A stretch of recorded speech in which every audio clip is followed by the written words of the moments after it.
கங்காபுரத்துல இருக்கிற ஜனங்களோட ஜீவனாதாரம் விவசாயம்.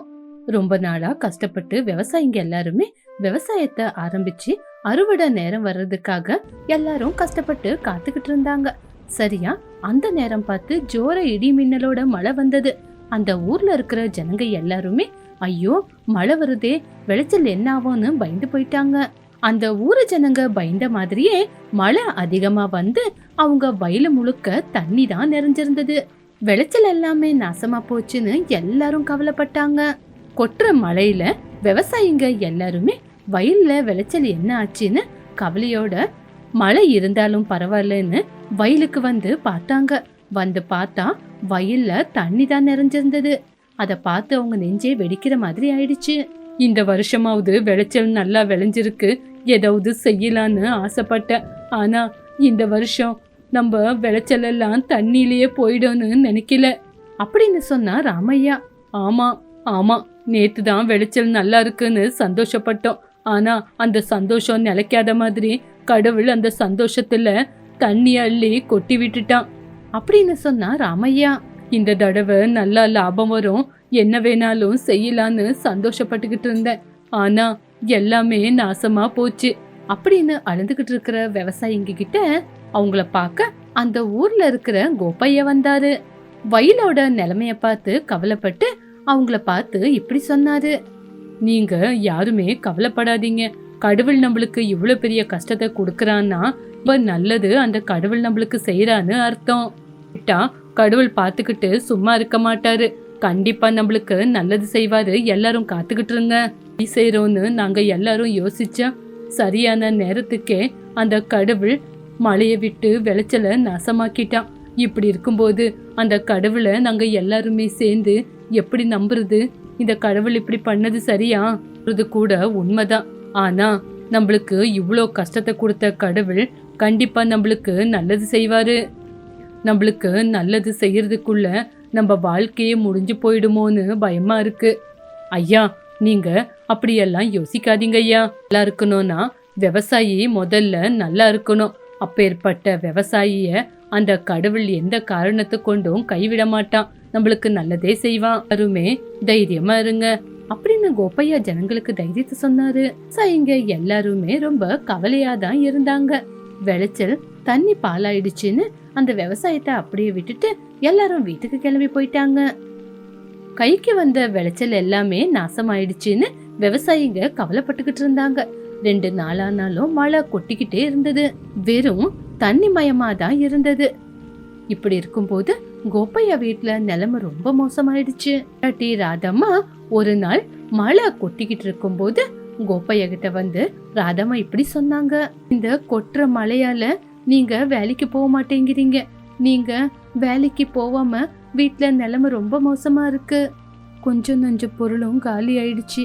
இதே மாதிரி மழை பெஞ்சுக்கிட்டே இருந்து வேலை இல்லாம இருந்தா நம்ம வாழ்றதே ரொம்ப கஷ்டம். எனக்கும் எல்லாமே புரியுது.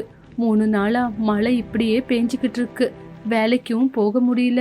வேலைக்கு போலனா கையிலயும் காசு இல்ல, சாப்பிடவும் பொருளுங்க வாங்க முடியாது. எல்லாருமே இப்படிதான் கஷ்டப்பட்டுக்கிட்டு இருக்காங்க. இப்படியே இருந்தா நம்ம வாழ்றதே கஷ்டங்க. சாப்பிட எப்படியாவது பொருளுங்களை கொண்டு வாங்க, இல்லனா இனிமே நம்ம வாழ்றது கூட கஷ்டமாயிடும். ராதம்மா கோப்பையா பேசிக்கிட்டு இருக்கும்போது அவங்க வீட்டு கதவை யாரோ தட்டுனாங்க.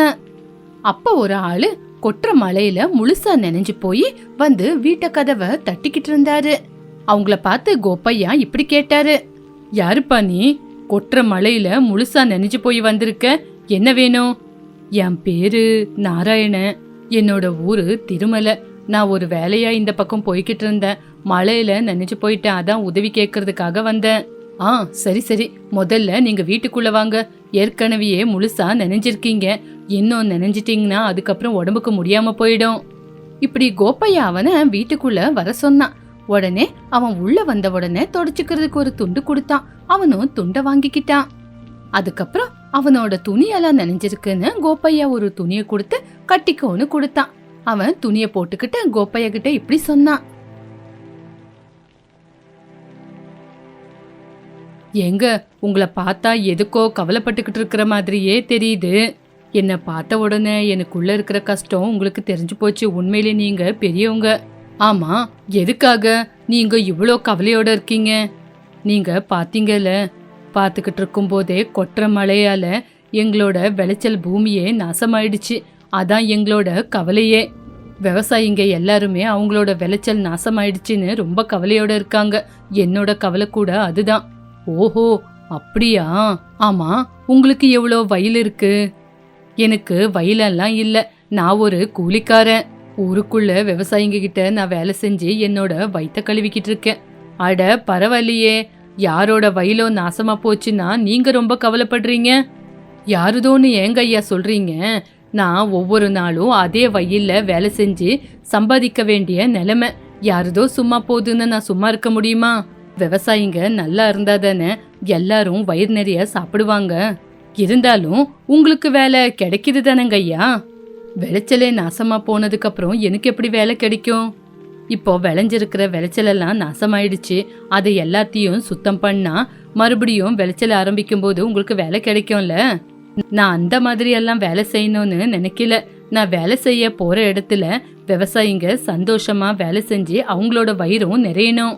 அவங்க சந்தோஷமா மனசு நிறைஞ்சு எனக்கு காசு கொடுத்தா எனக்கும் சந்தோஷம்தான். அவங்க கஷ்டத்தோட எனக்கு காசு கொடுத்தா அந்த காசு எனக்கு நிக்காது. ஏன்பா, ஏதாவது ஒரு வேலை கிடைக்குதா வயிறை நிறைச்சிக்கலான்னு பாக்குறது விட்டுட்டு அவங்க நல்லா இருக்கணும் இவங்க நல்லா இருக்கணும்னு நினைச்சா உன்னோட வயிறு எப்படி நிறையும்? மத்தவங்க கஷ்டப்படும் போது நான் மட்டும் சந்தோஷமா சாப்பிட முடியாது. சரி சரி, என்னோட ஒரு வேண்டுகோள். நான் ஏதாவது சொன்னா நீங்க கோச்சிக்க மாட்டீங்களே?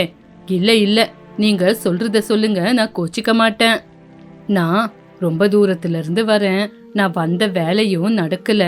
அதனால எனக்கு ரொம்பவே பசி எடுக்குது. எனக்கு சாப்பிட ஏதாவது கிடைக்குமா? எனக்கு கொஞ்சம் சாப்பிட சாப்பாடு கொடுத்து தங்க இடம் கொடுத்தீங்க அப்படின்னா விடிய காலையிலேயே கிளம்பிடுறேன். எனக்கு தங்க இடம் கிடைக்குமா? பரவாயில்லையே. நம்மளோட எதிரில் இருக்கிறவங்களோட பசிய தீக்கிறது தான் நம்மளோட பெரிய பாக்கியம். இருக்கிற தானத்திலேயே அன்னதானம் பெரிய தானம். தனம் தானியம் என்ன கொடுத்தாலும் எதிரில் இருக்கிறவங்க போதும்னு சொல்ல மாட்டாங்க.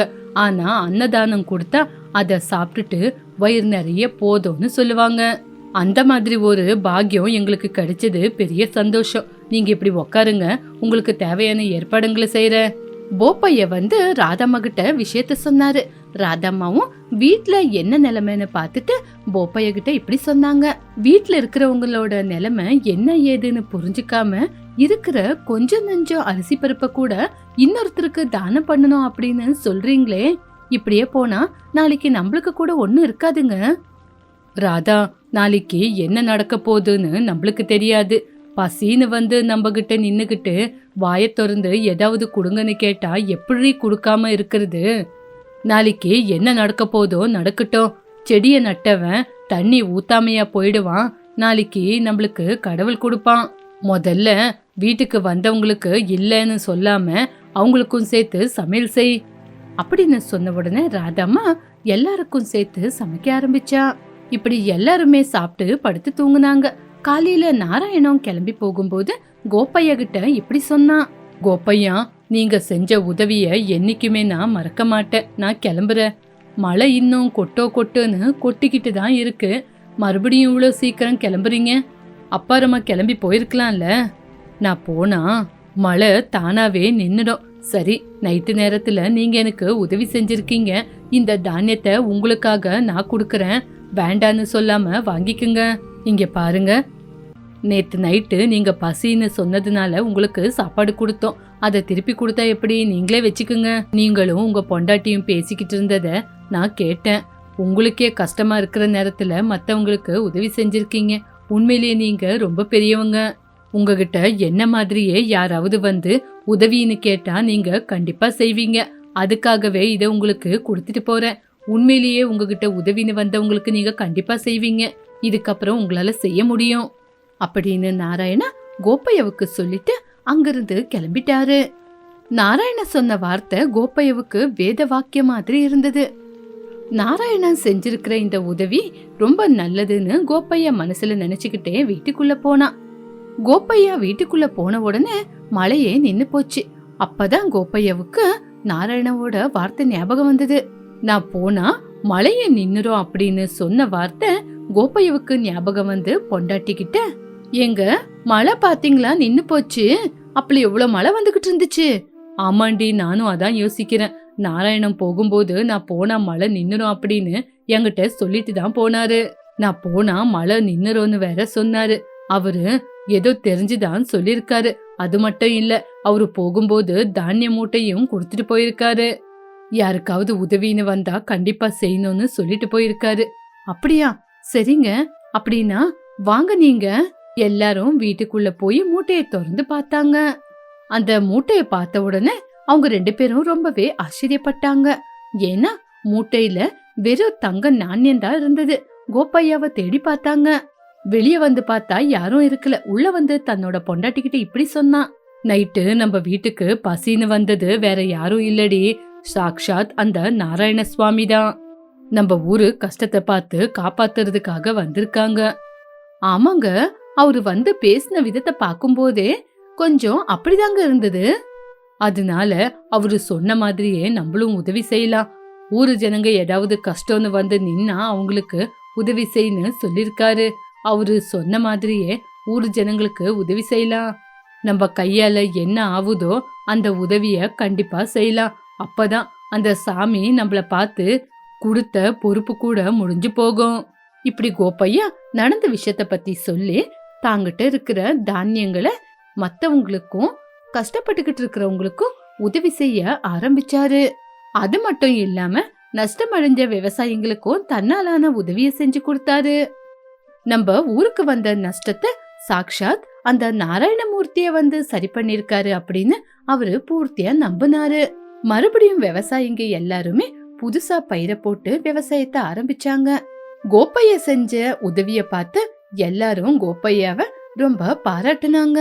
அன்னையில இருந்து கோப்பையா தன்னால முடிஞ்ச உதவிய கஷ்டம்னு வரவங்களுக்கு அவரு உதவி செஞ்சுக்கிட்டு வாழ்ந்துகிட்டு இருந்தாரு. வேமுலவாரிப்பாளையம்ங்கிற கிராமத்துல காந்தம்மா ரங்கையாங்கிற தம்பதிகள் வாழ்ந்து வந்தாங்க. அவங்களுக்கு ஹரிஷ், சுரேஷ்னு 2 மகன்கள் இருந்தாங்க. சின்ன வயசுல இருந்தே 2 பேருமே ஒரே வீட்டுல வளர்ந்தாலும் 2 பேரோட எண்ணங்களும் குணங்களும் ரொம்பவும் வேறு வேறானது. ஆனா வெளியில பாக்கிறதுக்கு மட்டும் 2 பேரும் ஒற்றுமையா இருப்பாங்க. ஒரு நாள் மரத்தடியில உட்கார்ந்து சில பேர் பேசிட்டு இருந்தாங்க. நேத்து நம்ம சொந்தக்காரன் ஒருத்தன் வீட்டு கல்யாணத்துக்கு போயிருந்தனா அங்க ஒரு பெரிய சம்பவமே நடந்துச்சு. அப்படி என்னாச்சு அண்ணே? அந்த சம்பவத்தை பார்த்ததுக்கு அப்புறம் இந்த காலத்து பிள்ளைங்க மேல எனக்கு பெரிய வெறுப்பே வந்துருச்சு. சும்மா எங்களை பயமுறுத்தாம என்ன நடந்துச்சுன்னு சொல்லுங்க அண்ணே. வேற ஒண்ணும் இல்ல தம்பி, 2 அண்ணனுங்க இருக்கானுங்க பொண்ணுக்கு. ஆனா மணமகனோட கால யாரோ 3வது ஆள் வந்து கழுவுனான். அங்க ஆரம்பிச்சது நிஜமான பிரச்சனை. அது ஏன் அப்படி? அந்த அண்ணனுங்க அங்க இல்லையா? தங்கச்சி கல்யாணத்துக்கு அண்ணனுங்க வரல. ஏன்னு கேட்டா 2 பேருக்கும் சண்டையாம். ஏதோ சம்பாத்தியம் பண்றேங்கிற பேர்ல அப்பாவோட உறவையே அறுத்துட்டு போயிட்டாங்களாம். அங்க நடந்த கதையை சொல்லிட்டு இருக்கும்போது அந்த வழியா போன சில முதியவர்களும் பெண்களும் இத கேட்டுட்டு அந்த அரச மரத்தடிக்கு வந்தாங்க. அப்போ ஒரு பாட்டி, இது என்ன கொடுமைப்பா, 2 அண்ணன் இருந்தும் தங்கச்சியோட கல்யாணத்துக்கு வரலன்னா அவங்க இருந்தும் ஒண்ணுதான், இல்லனாலும் ஒண்ணுதான். அதான பாட்டி, நீ சொல்றது சரிதான். அதான் எனக்கு அங்க இருக்க பிடிக்காம நான் கிளம்பி வந்துட்டேன். இந்த காலத்து பிள்ளைங்க இப்படியா இருப்பாங்கன்னு ஒரே சலிப்பா இருக்கு. கலிகாலம். அழகா நம்மெல்லாம் கூட்டு குடும்பமா எவ்வளவு நல்லா வாழ்ந்துட்டு இருந்தோம்ல. ஆமா பிள்ளைங்களா, எங்க காலத்துல இன்னும் ஒற்றுமையா வாழ்ந்துட்டு இருந்தோம். இப்படி இவங்க பேசிட்டு இருக்கும்போது ஹரிஷும் சுரேஷும் தலை மேல வைக்கல வச்சுக்கிட்டு வெயில்ல நடந்து வரத பார்த்தாங்க. அங்க பாருங்க, நம்ம ரங்கையாவோட பிள்ளைங்க எவ்வளவு ஒற்றுமையா இருக்காங்கன்னு. ஆமா பாட்டி, உண்மைதான். கிராம மக்கள் அவங்க 2 பேரையும் புகழ்ந்து பேசிட்டு இருந்தாங்க. ஆனா வீட்ல உள்ள நிலைமை பெத்தவங்களுக்கு தெரியும்ல. ஏங்க, நம்ம பசங்க 2 பேருக்கும் கல்யாணம் செஞ்சு வச்சுட்டோம்னா நம்ம பொறுப்பு தீந்துரும். ஆமா காந்தம், நான் கூட அத பத்தி தான் யோசிச்சுட்டு இருக்கேன். அங்க பாருங்க, பேசிக்கிட்டே 2 பேரும் வீட்டுக்கு வந்துட்டாங்க. அவங்களே கூப்பிட்டு கேப்போம். என்னப்பா, இன்னைக்கு வேலையெல்லாம் எப்படி நடந்துச்சு? அப்பப்பா, என்ன வேலையோ என்னவோ, இவ்வளவு படிச்சிருந்தும் இந்த கிராமத்திலேயே முடங்கி கிடக்க வேண்டியதா இருக்கு. எனக்கு இது சுத்தமா பிடிக்கவே இல்ல. என்னடா இப்படி சொல்லிட்ட? பின்ன என்னப்பா, இந்த வெயில்ல வேலை செய்யறதெல்லாம் என்னால முடியாது. நிம்மதியா ஏசில உட்காந்து கம்ப்யூட்டர் வேலை செஞ்சுட்டு ஒரு பெரிய பங்களா கட்டிட்டு சுகமா வாழ்றதுதான் வாழ்க்கை. இங்க இதெல்லாம் ஒரு வாழ்க்கையா? தம்பி, நம்ம படிச்ச படிப்புக்கு இவ்வளோ பெரிய ஆசையெல்லாம் படக்கூடாதுடா. சரி, கம்ப்யூட்டர் வேலை இல்லாம போகுது, ஒரு நல்ல வீடாவது கட்டிக்கலாம் இல்லையா? அது சரி, ஆனா நம்ம தகுதிக்கு ஏத்த மாதிரி தான் வீடு கட்டணும். பெரிய வீடா கட்டுறதெல்லாம் எதுக்கு? நீங்களும் இப்படியே இருந்து என்னையும் உங்கள மாதிரி ஏழையாவே வச்சிருக்கீங்க. இப்படி கோவமா சொல்லிட்டு அங்கிருந்து போயிட்டான். நாட்கள் நகர்ந்து போச்சு. மறுபடியும் ஒரு தடவை கல்யாண பேச்ச பிள்ளைங்க முன்னாடி எடுத்தாங்க காந்தம்மாவும் ரங்கையாவும். டேய் ஹரிஷ், சுரேஷ், உங்க 2 பேருக்கும் கல்யாணம் பண்ணி வைக்கலான்னு யோசிச்சிருக்கோம். சரிங்கப்பா, உங்க இஷ்டம். கல்யாணமா? இங்க என்ன இருக்குன்னு கல்யாணம் பண்றீங்க? கல்யாணம் பண்ணிட்டு அந்த பொண்ணையும் இந்த ஏழ்மையிலேயே வச்சிருக்கணும்னு நினைக்கிறீங்களா? வர்ற பொண்ணு நல்ல பொண்ணா இருந்தா நம்ம வீட்டுக்கு அனுசரிச்சு நடந்துக்குவாப்பா. அப்படின்னா எனக்கு ஒரு கண்டிஷன் இருக்கு. என்னடா அது? எனக்கு பட்டணத்து பொண்ணுதான் வேணும். சரி, அப்படியே பாத்துரலாம். இப்படி சொன்னாங்க காந்தம்மா. சில நாட்களுக்கு அப்புறமா நினைச்சது மாதிரியே 2 பேருக்கும் நல்ல இடமா பார்த்து கல்யாணம் பண்ணி வச்சாங்க. சுரேஷுக்கு அவன் ஆசைப்பட்டபடியே நகரத்துல வசதி வாய்ப்போட வாழ்ந்த அவனிங்கிற பொண்ணு மனைவியா கிடைச்சா. அப்பாட, ஒரு வழியா 2 பிள்ளைங்களுக்கும் கல்யாணத்தை முடிச்சிட்டோம். இனிமே நிம்மதியா இருக்கலாம். ஆமா, உண்மைதான். ஹரிஷோட மனைவி அஞ்சலி, அத்தை, மாமா, இந்தாங்க டீ எடுத்துக்கோங்க. நீ எதுக்குமா இதெல்லாம் செய்யற? இதெல்லாம் நான் பாத்துக்குவேன்ல. அதெல்லாம் பரவாயில்ல அத்தை, எடுத்துக்கோங்க. அம்மா அஞ்சலி, அவனி இன்னும் எந்திரிச்சு வரலையா? இல்ல மாமா. இப்படி பேசிட்டு இருக்கும் போதே அவனி எந்திரிச்சு வந்தா. ஷப்பா, இது வீடுதானா இல்லாட்டி எரிஞ்சுக்கிட்டு இருக்கிற அடுப்பா? என்னாச்சு அவனி, ஏன் இப்படி சொல்ற? பின்ன என்ன சொல்ற அக்கா? இந்த வெக்கையில இங்க மனுஷங்கள்லாம் எப்படிதான் வாழ்றாங்களோ. ராத்திரி முழுக்க எனக்கு தூக்கமே வரல. அதனாலதான் நாங்க வெளியில வராண்டாவில படுத்துக்கிட்டோம் அவனி. சீச்சி, வராண்டால படுக்கிறதா? அதெல்லாம் என்னால முடியாது. மெதுவா கொஞ்சம் கொஞ்சமா பழகிக்குவ அவனி. இந்த மாதிரி பழக்கம்லாம் எனக்கு தேவையில்லை. அவ கோவமா சுரேஷ் கிட்ட போய் நகரத்துக்கே போயிடலாம் அப்படின்னு சொல்றா. சுரேஷும் நல்லா யோசிச்சுட்டு, அவனி, நீ சொல்றது சரிதான். நானும் இதையே தான் நினைச்சிட்டு இருந்தேன். இப்படி இங்க வாழ்றது என்னாலலாம் முடியாது. நம்ம நகரத்துக்கே போயிடலாம். எனக்கும் அதான் வேணும். நம்ம லைஃப் ஸ்டைலுக்கு ஏத்த மாதிரி வாழ்க்கை அங்கதான் இருக்கு. இப்படி முடிவெடுத்து 2 பேரும் அந்த விஷயத்த காந்தம்மா அப்புறம் ரங்கையா கிட்ட சொல்றாங்க. அப்பா, நான் அவனியோட நகரத்துக்கு போலான்னு முடிவு பண்ணிட்டேன். அங்கேயே செட்டில் ஆயிரலான்னு நினைக்கிறோம். என்னடா திடீர்னு இப்படி சொல்ற? இங்க எனக்கு எந்த எதிர்காலமும் தெரியலம்மா. நான் வாழ்க்கையில கொஞ்சம் உயரணும். உன் இஷ்டம்தான்ப்பா, ஆனா குடும்பத்தை மட்டும் மறந்துடாத. அப்பா, எனக்கு கொஞ்சம் பணம் தேவைப்படுது. அங்க ஒரு தொழில் ஆரம்பிச்சு அப்படியே வீடு கட்டணும். இப்போ உடனே பணம்னா என் பங்கு நிலத்தை எனக்கு கொடுத்துருங்க. அதை வித்து எனக்கான தொழிலை நான் ஆரம்பிச்சுக்கிறேன். இப்படி சொன்னான். ஹரிஷ் எல்லாத்தையும் கேட்டுட்டு, சரி, அந்த நிலத்தை நானே வாங்கிக்கிறேன். சரி அண்ணே, அது உன் இஷ்டம். இப்படி சொன்னான். சுரேஷ் நிலத்தை வித்துட்டு நகரத்துக்கு போய் சின்ன நாட்கள்லயே நினைச்ச மாதிரி வாழ்க்கையில செட்டில் ஆயிட்டான். வாழ்க்கைனா இதுதான். ஏசி அறைகள், வேலைக்காரங்க, நமக்கு எந்த விதமான கஷ்டமும் இல்ல. ஆமா அவனி, நான் நினைச்சத சாதிச்சிட்டேன். இனி நமக்கு எந்த விதமான தொந்தரவும் இருக்காது. சரி, ஒரு தடவை நம்ம 2 பேரும் ஊருக்கு போய் அவங்க கிட்ட இது எல்லாத்தையும் சொல்லிட்டு வரலாம். அப்போதான் நம்ம யாருன்னு அவங்களுக்கு புரியும். சரி சரி, ஒரு வாரம் கழிச்சு போகலாம்.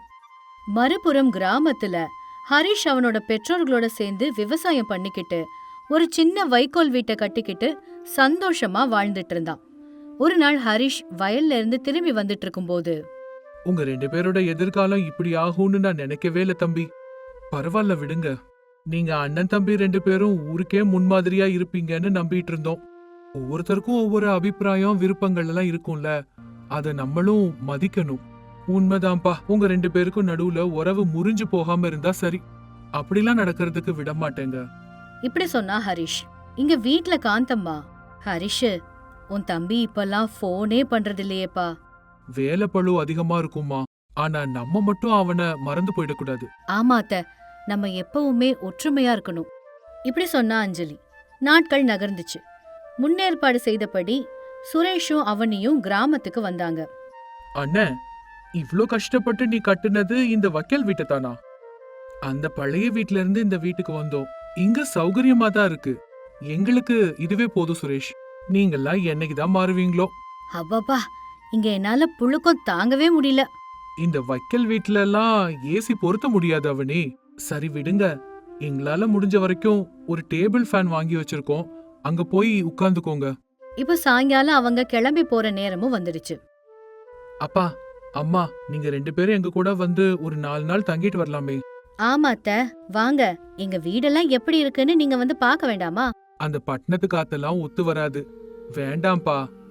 அதெல்லாம் முடியாதுப்பா. நீங்க கண்டிப்பா வந்தே தீரணும். சரின்னு ஒத்துக்கிட்டு பட்டணத்துக்கு கிளம்பி போனாங்க. ஆனா அவங்களால அந்த குறுகலான ஏசி ரூம்ல ஒரு நாள் கூட இருக்க முடியல. சுரேஷ், இங்க எங்களால இருக்கவே முடியலப்பா. ஏன்பா?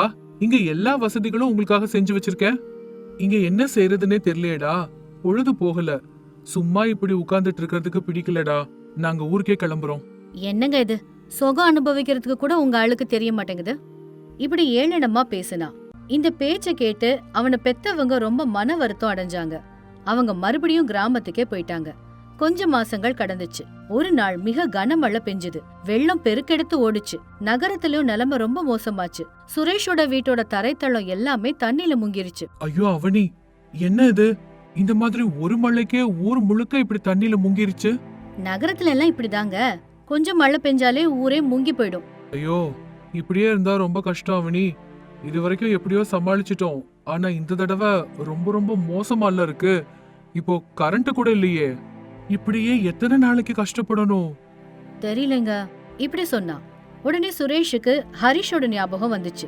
அவங்க கிராமத்துக்கு போய் பார்த்தபோது ஹரிஷ் தன்னோட வைக்கோல் வீட்டை சுத்தி மண் சுவர் கட்டி தண்ணி உள்ள வராதபடி ஜாக்கிரதையா பாத்துக்கிட்டு இருந்தான். வீட்ல எல்லாரும் சந்தோஷமா தான் இருந்தாங்க. அண்ணே, உங்களுக்கு இங்க எந்த பிரச்சனையும் இல்லையா? எல்லாரும் ரொம்ப சந்தோஷமா இருக்கீங்க. எப்படி அண்ணா இது? இயற்கை எப்போ எப்படி இருக்கும்னு சின்ன வயசுல இருந்தே நம்ம பாத்துட்டு இருக்கோம்ல. அதனாலதான் முன்னெச்சரிக்கையா தேவையானதெல்லாம் செஞ்சுக்கிட்டேன். என்கிட்ட அவ்வளோ பணம் இருந்தும் இப்படி ஒரு சூழ்நிலைய சமாளிக்கிறதுக்கு நான் தயாரா இல்ல. ஆமா மாமா, அங்க வீட்டுக்குள்ள தண்ணி வந்துருச்சு. ரொம்ப கஷ்டமா இருந்ததுனால இங்க வந்துட்டோம். நல்ல வேலை செஞ்சிருக்கீங்க. பணம் இருந்தா எல்லாம் இருக்குன்னு அர்த்தம் கிடையாது தம்பி. வாழ்க்கை கற்றுக் கொடுக்கிற அனுபவங்கள் ரொம்ப முக்கியம். அண்ணே, எனக்கு இப்போ ஒரு விஷயம் நல்லா புரிஞ்சிடுச்சு. என்னடா, என்கிட்ட பெரிய வீடு இருக்கு, ஏசி இருக்கு, ஆனா மன அமைதி இல்ல. இங்க உங்ககிட்ட சின்ன வீடு தான் இருக்கு, ஆனா அளவில்லாத சந்தோஷம் இருக்கு. மகிழ்ச்சி நம்ம மனசுல தாண்டா இருக்கு, வீட்ல இல்ல. உண்மைதான் அண்ணே. நம்ம மனுஷங்க அன்பு, அமைதி, இதுதான் உண்மையான செல்வம். இப்படி சொன்னா சுரேஷ். இப்படி அண்ணனோட வைக்கோல் வீடு, பணக்கார தம்பியோட ஏசி வீடு, 2 வீடும் வாழ்க்கையோட ஒரு பாடத்தை கத்து கொடுத்துச்சு. நம்ம எங்க இருக்கிறோங்கிறது முக்கியம் இல்ல, எப்படி வாழ்றோங்கிறது தான் முக்கியம்.